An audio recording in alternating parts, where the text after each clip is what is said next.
When I was involved in the Hebrew Roots movement, we believed that Easter was a pagan holiday, that it was an homage to an Anglo-Saxon goddess Eostre, whom we tied to the Babylonian Ishtar because they sounded vaguely similar.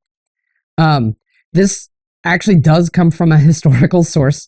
It comes from the Venerable Bede, writing in the 10th century, 9th century, who speculated that Easter was named after an Anglo-Saxon goddess, Eostre.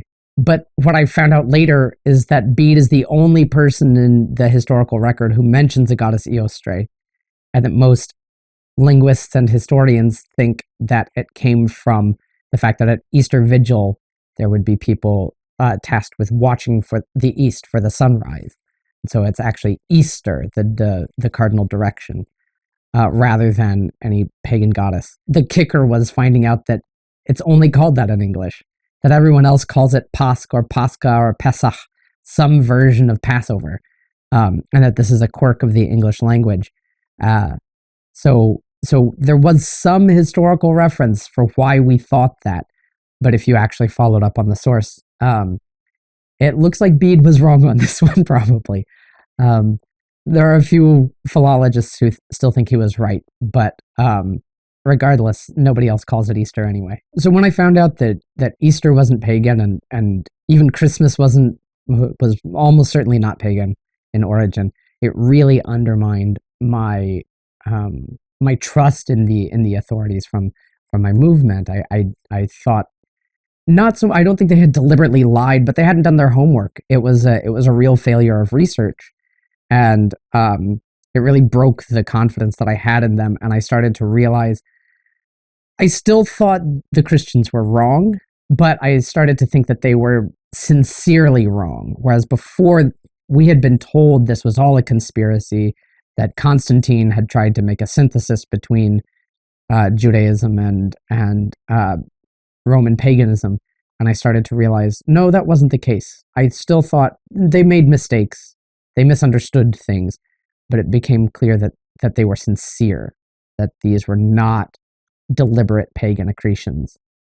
And it made me much more willing to look at Christian sources and try to assess honestly what they thought, rather than sort of taking these conspiratorial assumptions that I'd always had. Raising my kids with this fullness of Passover is so beautiful because I can not just share with them the joy of the original Passover, but show them how much that's increased by its transformation.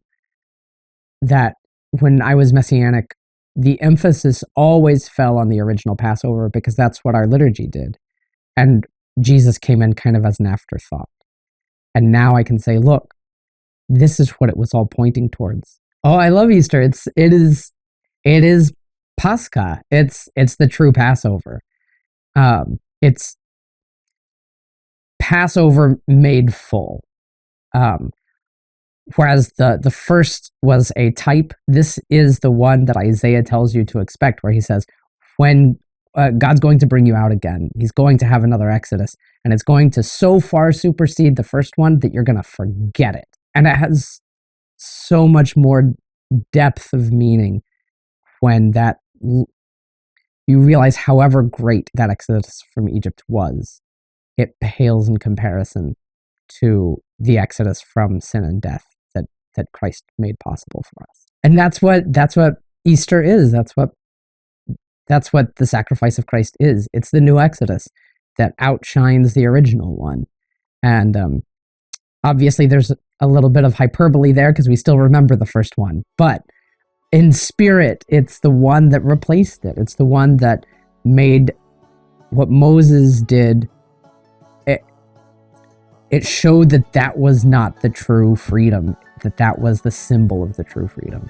That true freedom is in Christ, not from the Egyptians, but from our own sinful nature and from our slavery under Satan.